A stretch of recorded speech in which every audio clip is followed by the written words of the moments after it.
This is for my psychology 359, all right? And we're going to do a cultural genogram, all right?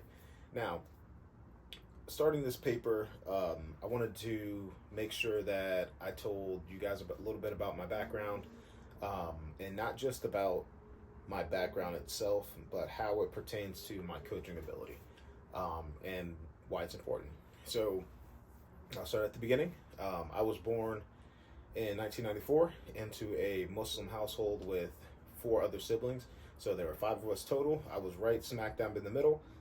Two older siblings, two younger siblings, a brother older and a brother younger, and a sister older and a sister younger. So I had everything from top to bottom. I was smack dab in the middle. Um, I start with that because it's relevant in the fact that growing up, I was the middle child. So I always had different obstacles to overcome. Um, Growing up, I never felt like I got the most love in the family. You know, being the middle, your older siblings are kind of the trailblazers. They do everything first, right? They get an A on a test, you're expected to get an A on the test, right? And then you get with your younger siblings, and they just need more attention than you do because they're younger. So the minute you have a younger siblings and you're still young, your attention gets split.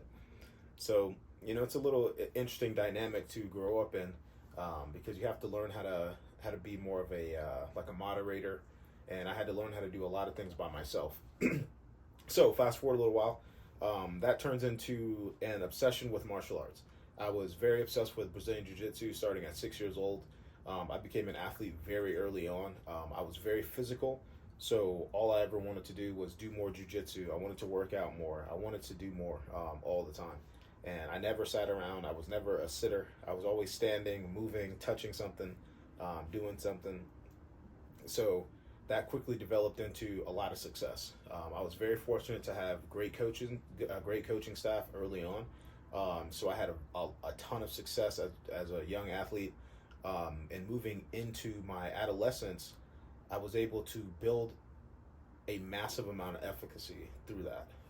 Sports was the main factor driving me, but I didn't understand how much I was building efficacy and confidence on the other end.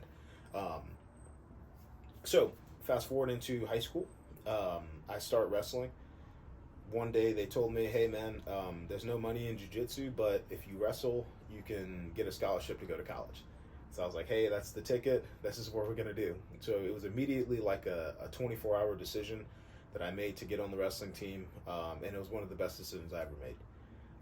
I immediately was in a situation where I could use what I already had from jiu-jitsu and be able to grow and progress incredibly quickly.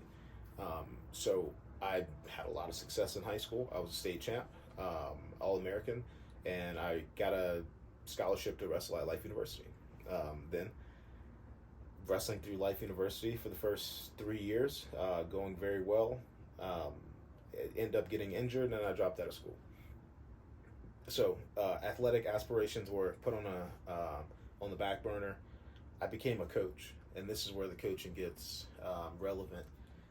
Throughout my coaching career, it's been incredibly easy to see what I've been taught, take it and kind of mix it and make it my own, and be able to impress it on others.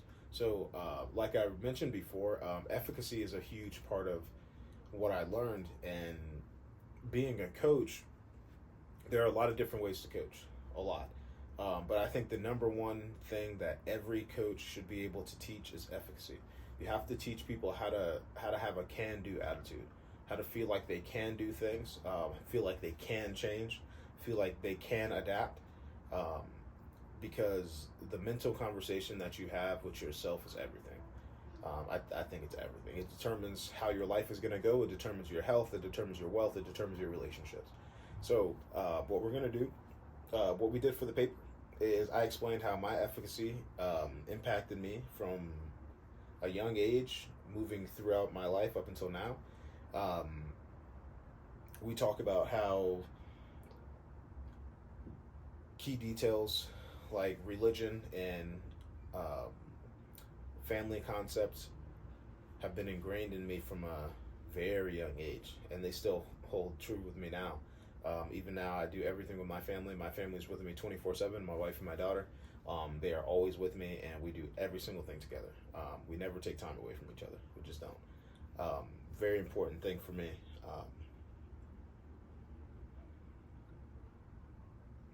All right. And really, in conclusion, I want to say that up till now, my career has built me into a person that wants to give more and wants to do more, and I want to coach more.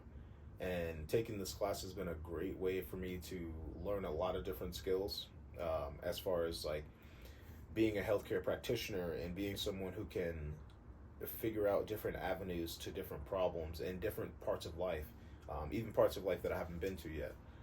So I am greatly generous, or I'm greatly appreciative of how this class went, and Psychology 359 has been very helpful for me. We out here.